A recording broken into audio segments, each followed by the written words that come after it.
I'm Linda. I've been coming for 30 years.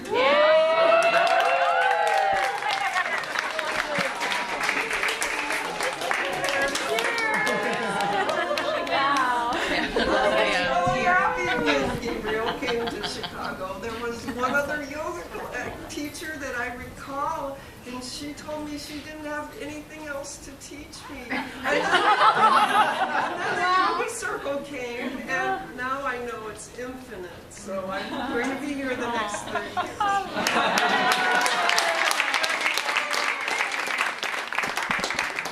Inspiration. I get inspiration from Gabriel. Yes, instruction on how to do the asanas, and I've learned so much from him in terms of alignment and speaking clearly and communicating. But much more than that, the Yoga Circle is my family. It's a place where everybody is welcome. It's a place where Gabriel encourages us all to let our freak flag fly and do the things that give us joy. Singing, dancing, telling jokes, stories, all of it is a very special, makes Yoga Circle a very special place to be.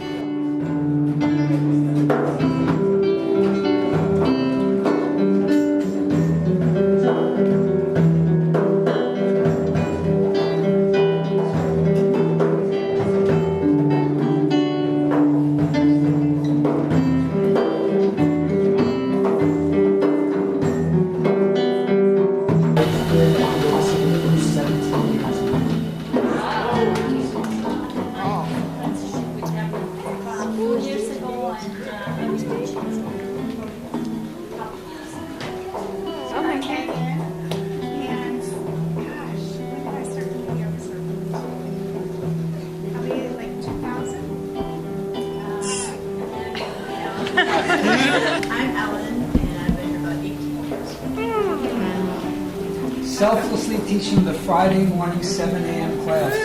Wow. Been here a couple years, practicing it's changed my life.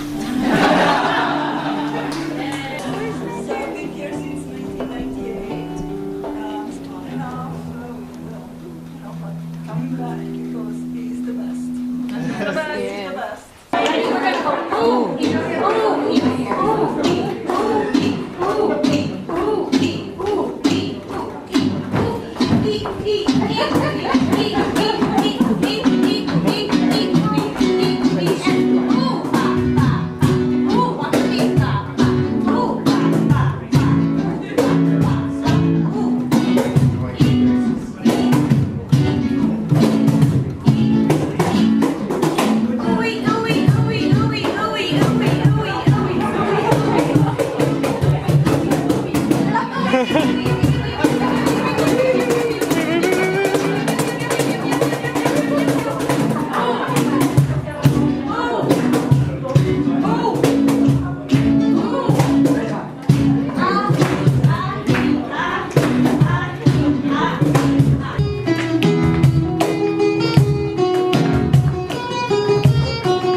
And he is this old hippie guy that, you know, it's all about the going with the flow, and I'm about controlling where the flow is going.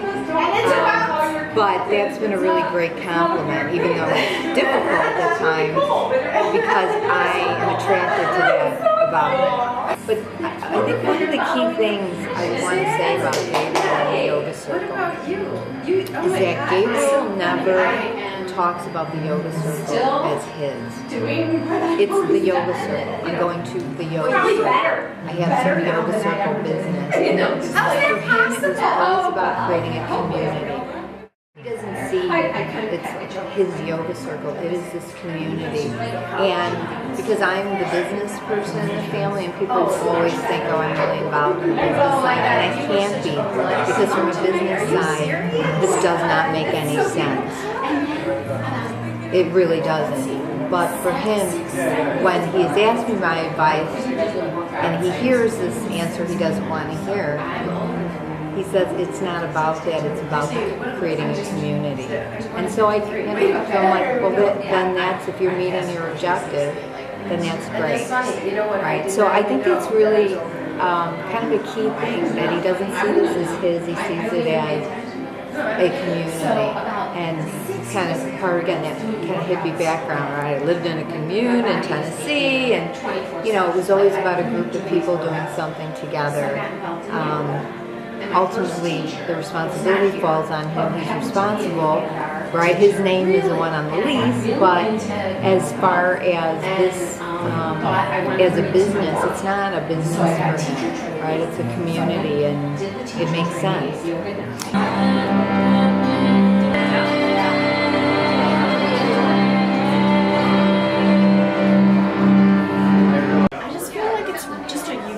Imprint and transmission of yoga that, you know, Gabrielle does help to like initiate in people, because if you look at the teachers of Yoga Circle, we're pretty different in a lot of ways. So just it's very unique over here. That's why. And I found a home here too, I guess, as part of it. I'm Cheryl, and I'm apprenticing here with Gabrielle and assisting him on Tuesdays, and apprenticing every chance I can get. Cool. What do you like about Yoga Circle? I really love the community spirit, which just, it seems like it just flows straight out from his heart. It touches every single person here, whether they're in his class or just at the Yoga Circle. It just really permeates the place with good vibes. Yeah, it's the best. I practice other places, but I always wind up right back here as soon as possible. What keeps me coming back? This is home. It's home. It's the only place that feels like home. It's completely changed my life. It's changed my profession, for one thing. I've given up just sitting in rooms talking with people, as most psychologists do. And now I get to actually work with people on all levels as a yoga therapist and psychotherapist combined. So that was pretty huge. And it just also has changed my own experience of health and healing for myself. On all levels, mental, physical, emotional, spiritual. Yes. So, Gabriel, what have you learned from your daughters over the course of the last 30 years? Your financial hemorrhaging never stops. But if it's done with love and an offering to the greater good, then maybe years from now, when I have no place to go, they'll put me up in the back room on a floor mat. But love. It's all about love. So here's an example, right? Even though this is a monster party, I'm totally into the whole harvest celebrating thing. The highlight of the day was just having breakfast with them this morning. That we went back to the traditional thing, breakfast with the Beatles. We had the traditional bagel, vegetable cream cheese, avocado, and very thinly sliced tomato with coffee and maple syrup for me. And the only difference is instead of just the orange juice, now they had the orange juice with the champagne in it because they're both over 21. Other than that, it was fantastic. It was just like the old days. And since it's rare that we get together as a family, every time we're together, it's so freaking special. And now actually they're closer to being friends. The end of high school is like, wow. And, so how's being a family man affected you as a yoga teacher? Oh, shifted away from like the celibate monk teachings to the more yoga's relationship. You know, so both business relationship, husband relationship, father relationship, family relationship. Started the problem, finished the problem. That's how it went. And I don't know any other parent, whenever I tell my friends about how we used to spend our summers, they would say, but didn't your dad work? Didn't he have a business? Yes. He would take us to the pool every single day. It didn't matter.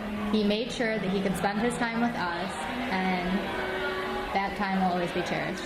And this shows you how deep it is. And what kind of ice cream did we get after we went to the pool from the Good Humor Man? You got chocolate eclairs. She got strawberries They've been sometimes. trained. That's really good. Yeah, we liked ice cream a lot. What more can we teach him? I don't know, we still have a lot more phases to go through. You still have to get out of college, and probably the next big transition will be you graduating college, and then if we get married, have kids. Where we grew up, this was the my dad created a community Yeah.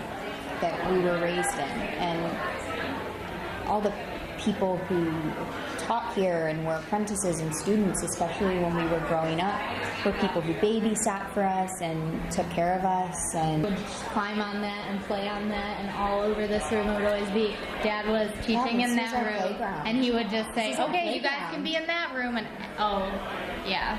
And we used to have this cardboard box that had a print of like a castle or like a it was a house. playhouse on it, and we colored the entire outside, and it would be like everybody that came in wanted to color part of it, and it was kept in the closet out there, and for years we would take it out and it was falling apart.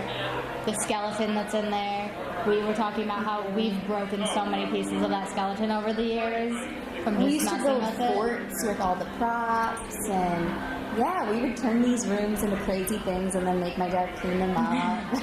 And Bumati loves to tell the story of when I would come to class and go around to everyone and just criticize their form and tell them what they were doing. Oh, my mom hates that. Yeah. My dad used to let us run wild in some of his yoga classes, and we would like go up to people while they were in poses and like poke their noses or like do things. And my he mom was like, loved people it. come here to get away from their kids. I think just looking around the room today is just one example of how many people's lives he has touched and who he has been a teacher to.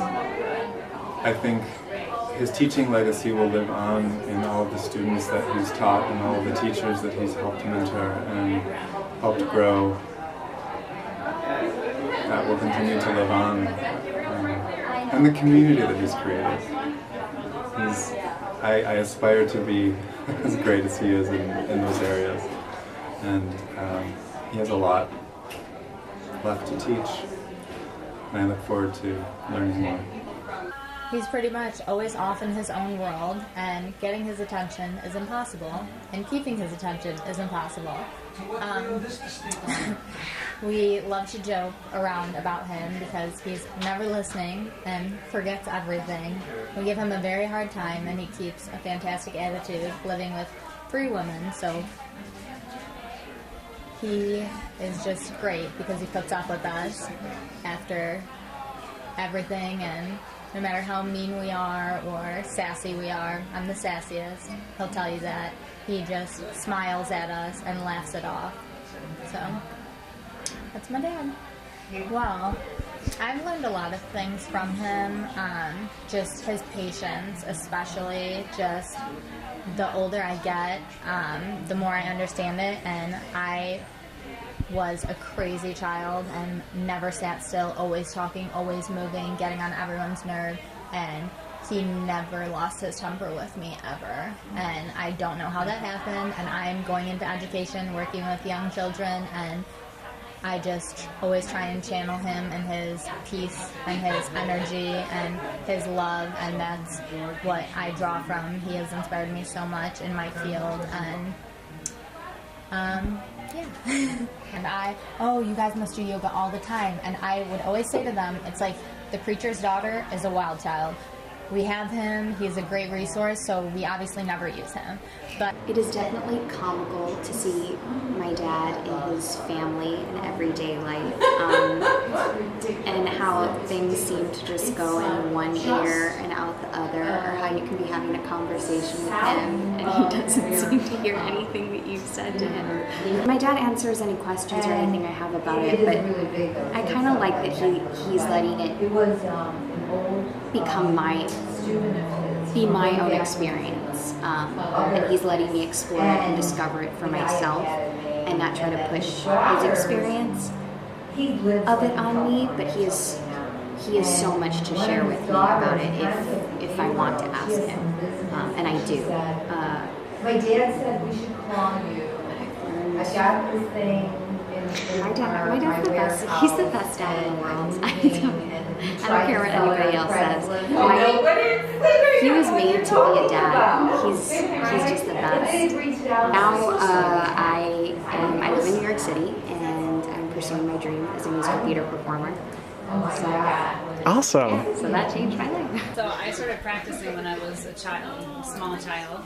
Practiced off and on over the years, and then came to it as a daily practice in 2005 at a time when I was going through a really, really difficult transition in my life.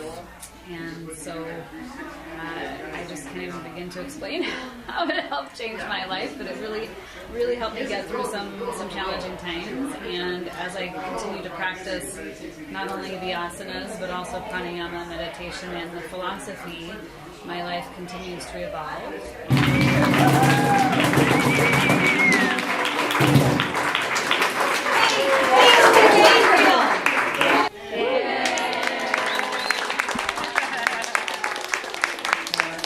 Is that enough of the sappy stuff? Yeah. Fine. Finish the party. Enjoy. Thanks a lot for coming, everybody.